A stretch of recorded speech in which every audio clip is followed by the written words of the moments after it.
Ademar José Jevaé, ele que nos ajudou muito a organizar, ele realiza congressos no Brasil há muitos anos, é um dos pioneiros nesse assunto aqui. Ele é jornalista, ufólogo, conferencista e editor da revista UFO, a mais antiga publicação sobre ufologia do mundo, ou seja, a partir do Brasil. É diretor emérito no Brasil da Mutual UFO Network, coordenador na América do Sul e central do International Coalition of Extraterrestrial Research e autor da obra Agroglifos no Brasil, tema a história dos OVNIs no país. Então, por favor, fique à vontade, se quiser ir para a tribuna, ou se quiser falar daqui também, fique à vontade, doutor Ademar. O senhor tem 15 minutos e mais 5 de tolerância aqui da nossa mesa.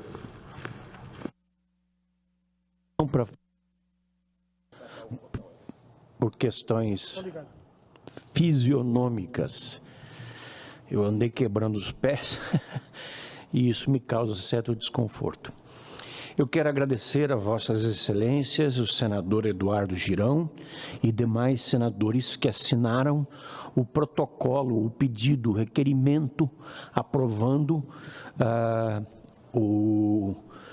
realização desse evento, que são a senadora Elisiane Gama e os senadores Alessandro Vieira, Isalci Lucas, Jorge Cajuru, Marcos Duval, Paulo Rocha e José Antônio Regufe. Estamos fazendo história na ufologia brasileira e mundial. Essa é a primeira vez que um Senado se prontifica a tratar da questão ufológica. E eu queria pedir para colocar já o slide. Tá? O título da minha palestra é Documentos da Aeronáutica sobre UFOs. Para quem não sabe, e o senador bem lembrou, já foram liberados pelo governo brasileiro, pela Força Aérea Brasileira, 20 mil páginas de documentos que estão à disposição dos senhores no Arquivo Nacional aqui em Brasília. Agora tem que marcar hora para ir vê-los, porque, segundo os funcionários do Arquivo Nacional, é a seção dos documentos mais procurada de todas. Bem, a história dos UFOs no Brasil tem início em 1500, com a chegada de Pedro Álvares Cabral.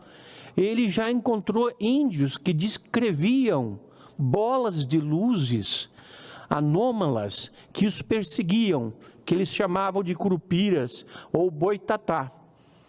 Depois nós tivemos, como bem lembrou o senador, que a ufologia teve início no dia 24 de junho de 1947, um mês depois nós tivemos o primeiro contato imediato com um ser extraterrestre, que aconteceu em Pitanga, no Paraná.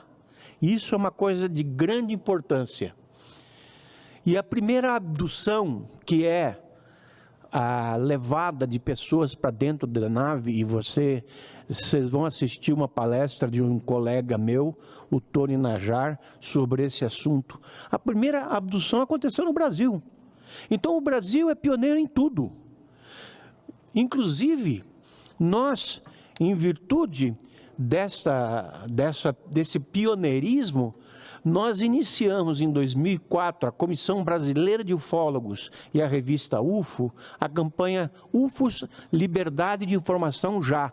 Foi ela que levou à abertura de 20 mil páginas de documentos antes secretos da aeronáutica, que já não são mais.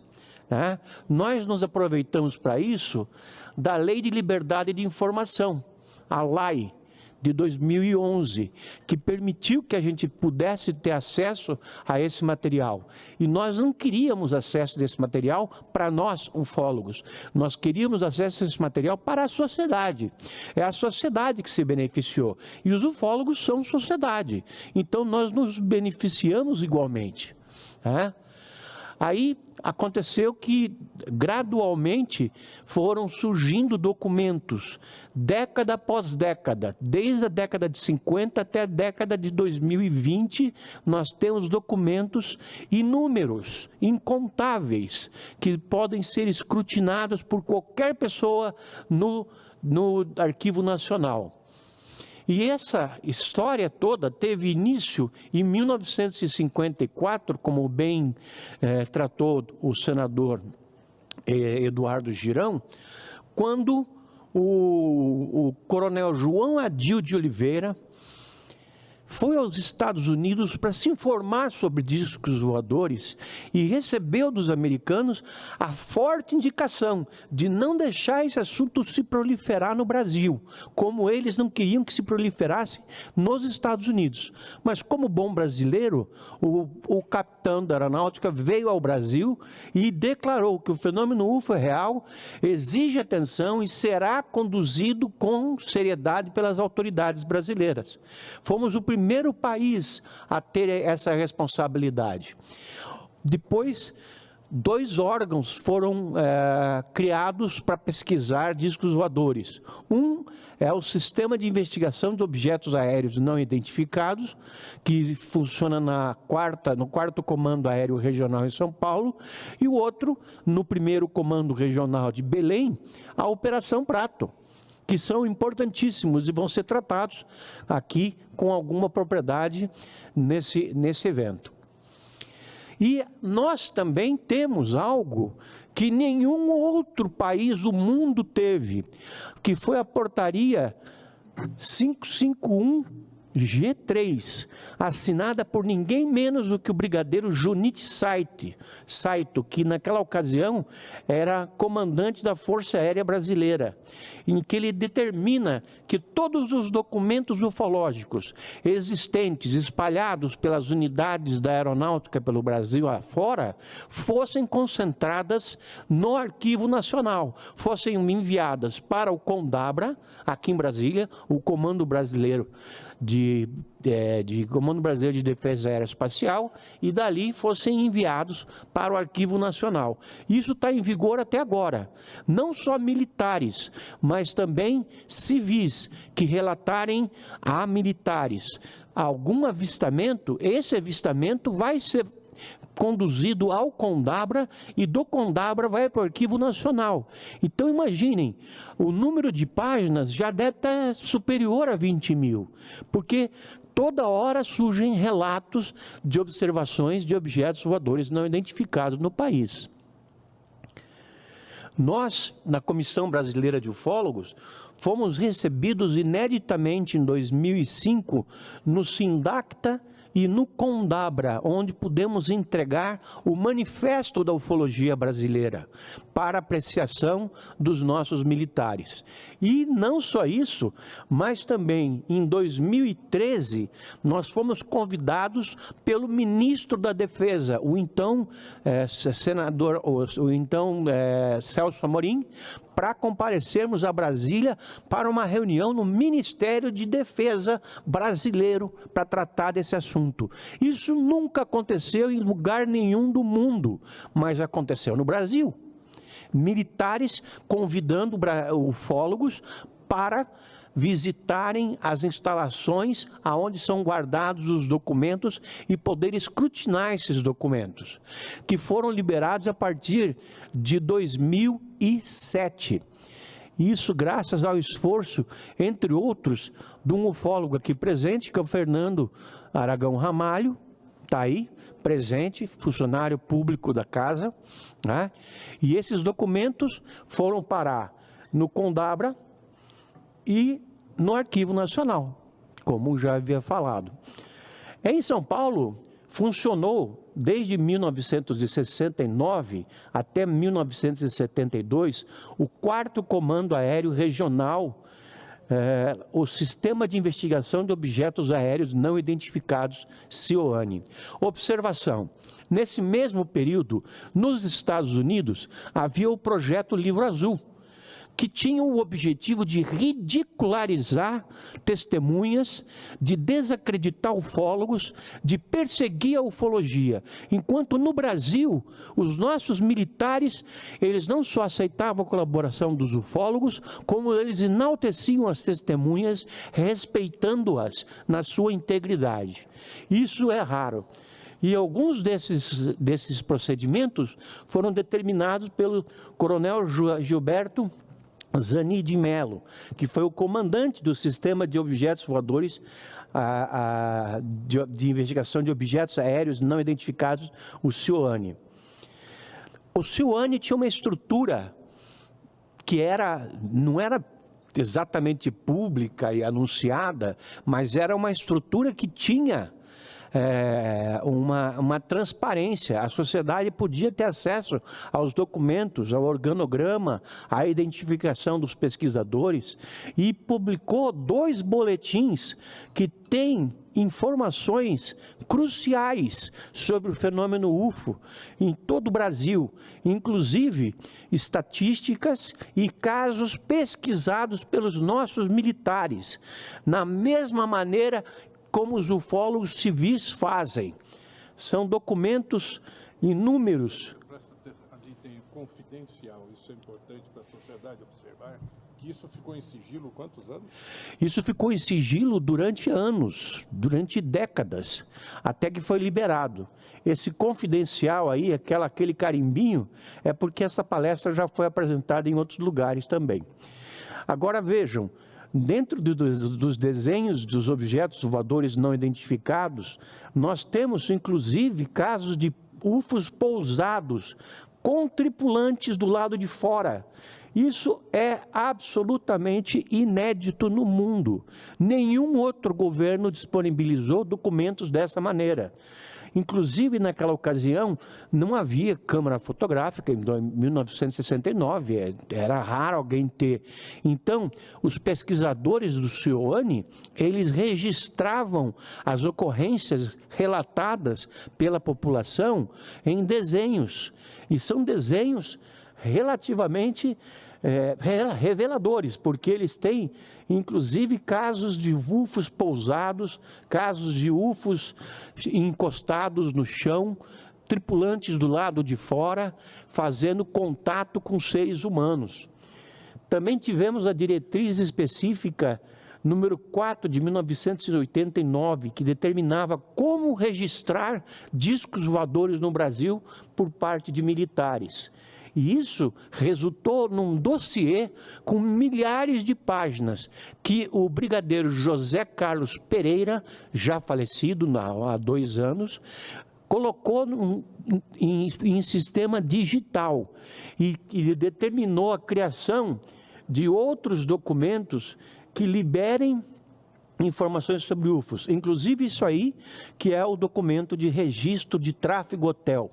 Tráfego hotel é como os militares chamam o fenômeno UFO, tráfego hotel. E esses casos podem ser encontrados em quase todas as instalações da aeronáutica que ainda não mandaram para o Condabra e que ainda não foram endereçadas posteriormente para o Arquivo Nacional. Aí nós tivemos 2 fatos muito importantes. A Noite Oficial dos UFOs, que vai ser tratada por um dos meus colegas aqui presente, se não me engano, o Jackson, e a Operação Prato, que vai ser tratada junto com a história de índios tendo contato com seres extraterrestres no Acre, com documentos do IBAMA, da Polícia Federal e de outros órgãos federais. Enfim, os documentos são milhares e eles estão aos poucos vindo à tona, tá? A ufologia brasileira, sua abertura, ainda não está totalmente esclarecida, não é completa. Ela é parcial, mas ela já teve início, e teve um início muito profícuo. E o que nós estamos fazendo aqui hoje é parte desse início profícuo, aliás, parte já do meio do processo. Estamos reunidos para tratar de assuntos no Senado Federal, coisa absolutamente rara. Os nossos amigos, o americano e o inglês, praticamente não acreditaram quando eu os convidei para virem, que nós iríamos fazer esse trabalho no Senado Federal da República do Brasil. Enfim, os documentos já começam a aparecer. Eles são inúmeros, eles são reveladores, eles mostram a ação de seres extraterrestres em nosso planeta, em especial em nosso país, que tem hoje, reconhecidamente, uma das maiores quantidades de ocorrências ufológicas no mundo, perdendo para os Estados Unidos, evidentemente, onde lá tudo que se vê é UFO. Mas nós temos aqui casos concretos, registrados por pilotos militares, por pilotos civis.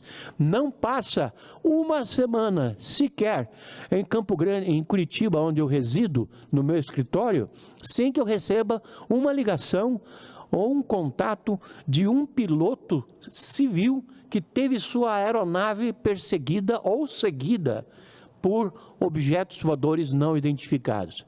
Enfim, o sigilo ainda continua? Continua.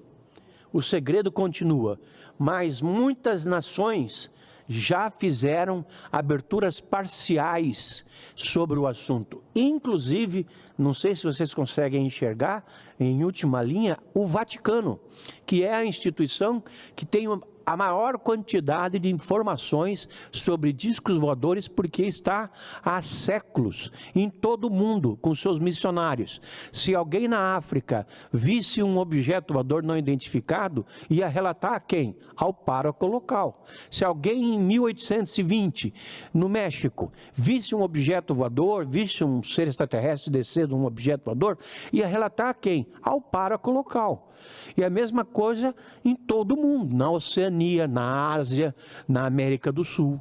E assim, isso tocou um sino no Vaticano, e o Vaticano passou a registrar ocorrências ufológicas, que hoje se estimam em milhares. É isso aí, eu agradeço muito a oportunidade de Vossa Excelência, senador Eduardo Girão, e dos demais senadores que eu citei no início. Nós temos ao final que entregar aos senhores uma carta, a Carta de Brasília, em que a gente expõe o que a gente crê sobre os discos voadores, o que a gente já descobriu sobre os discos voadores em nosso país e o que nós recomendamos que seja feito a respeito disso, sendo o principal item a criação de uma comissão permanente, mista, civil e militar, para pesquisa organizada dos discos voadores. Muito obrigado.